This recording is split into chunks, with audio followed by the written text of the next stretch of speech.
Hi, and welcome to Trojan TV. I'm Olivia. And I'm Maya. Congratulations to the Students of the Month. Each month, teachers select students who are excelling academically and socially. Last month's Students of the Month are Christian Sams, Robin Henschel, Naomi Lardy, and Ethan Gertz. The 7th annual East Middle School Talent Show is scheduled for March 25th at 7 p.m. The school performance is scheduled for March 26th. Spring break is on its way. The last day of school before spring break is a half day on March 26th. School resumes April 7th. The upcoming NWEA and MSEP tests require all students to have a completely charged netbook. There will not be enough for everyone to check out. Wear green and keep things clean at EMS on March 20th for Unity Day. Now let's go to Maya and Jack with a story about the cell phone policy. This year at EMS, a new policy has been instituted prohibiting the use of handheld electronic devices between the first and last bell. The cell phone use during the school day, if you take a look at some history, historically there had been a number of problems at East Middle School with the use of cell phones, taking pictures of others in the locker rooms, for example, texting, bullying through texts, putting things out on Snapchat, Instagram, etc. The history was very strong in asking students to take a step back from electronics. Administrators say that the policy is a huge success. It's been very successful. When it comes to the number of referrals and issues that we've had to deal with this year, our behavioral issues have dropped by about 21%, and that's huge. I see more kids talking with each other. I see more kids that are playing basketball at lunchtime at this time of the year. Kids are more engaged with each other in those conversations instead of being wrapped up in technology. I think the rule has made a positive difference. Students are less engaged with their electronic communication devices and more engaged with class.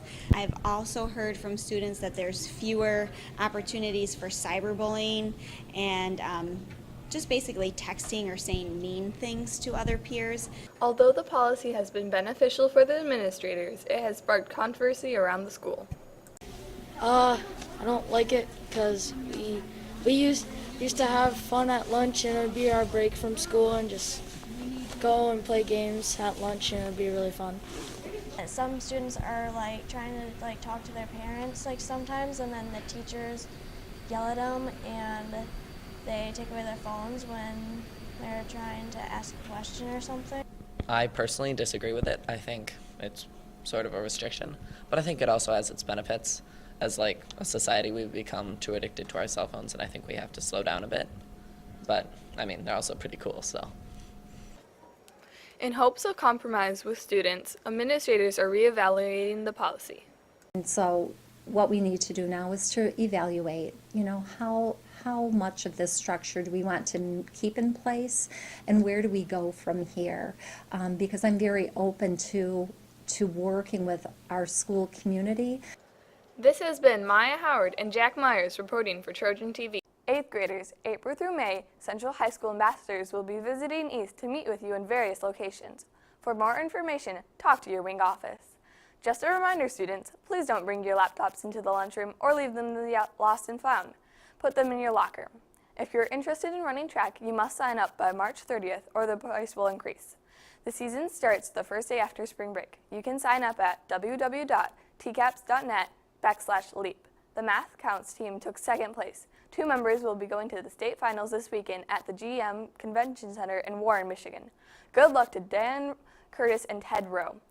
The yearbook is nearly complete and will be distributed in June. Here's a story about the inside of the book. I think it's a really good idea since everybody loved him as a teacher and as a friend, and it sets the tone for the whole entire year. This year, the 2015 yearbook is inspired by and dedicated to Mr. Wolfgram.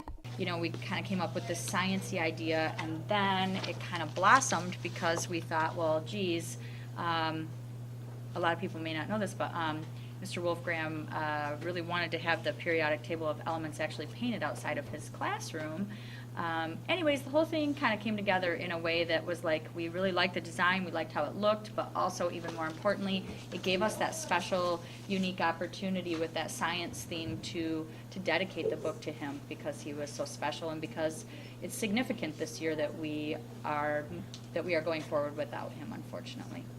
Students like the idea behind this year's theme. Definitely, I think it will tug at the heartstrings because people really loved Mr. Wolfgram. He was such a nice teacher.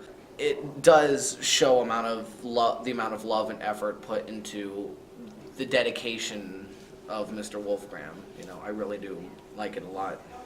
I was happy because everyone loved him. He was a great science teacher.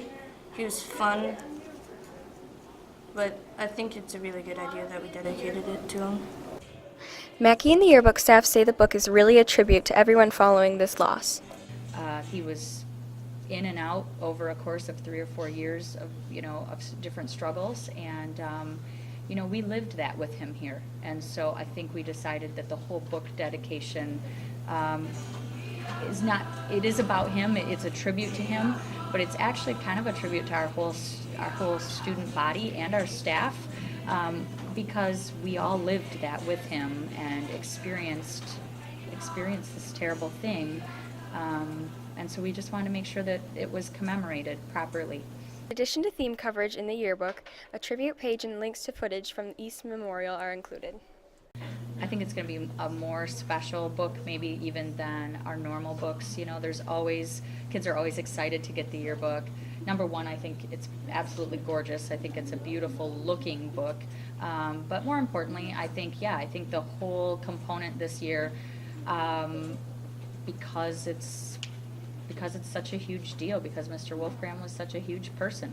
I think it's good because it's a reminder about them, like what they do for us and how we learn from them. Reporting for Trojan TV, this is Olivia E. And Talia. That's it for this edition of Trojan TV. Tune in again next week for another great episode. Remember, you can watch recent and previous episodes on the East Middle School website or on our Trojan TV YouTube channel. See you next week!